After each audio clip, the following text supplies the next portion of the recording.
I've been on the college lecture circuit for 29 years and have spoken at over 500 schools around the country. What I'm trying to do is acquaint people with declassified information about UFO activity at nuclear weapon sites. I think it's a monumentally important story. The public has a right to know the facts.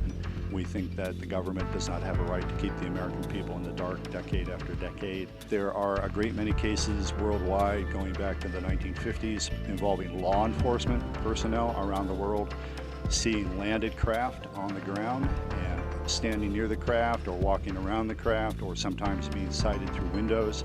You see humanoid but not human beings. You see figures that look similar to humans but quite clearly based on their facial features and sometimes their height. They're only 3 feet tall, for example. You're clearly dealing with species of beings that are not from this planet.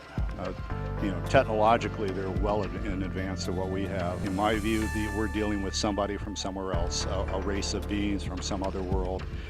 Who they are, how they get here, why they would be interested in human affairs are open questions. But there are radar tracking cases going back to the early 1950s of objects traveling thousands of miles per hour, which instantly stop on a dime and either hover or do right-angle turns.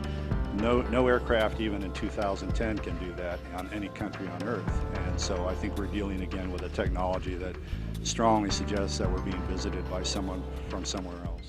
He gives a professional attitude. He says, look, these are the findings, these are what I have, and he doesn't have it with big explosions and a famous actor or something along those lines. I think it's pretty probable at this point. I think with how many planets that they're discovering all the time, how many stars, that there is intelligent life out there. The American public, and indeed people in every country on Earth, need to know that this is real. This is not Hollywood. This is not science fiction. This is not the funny papers. It is going on.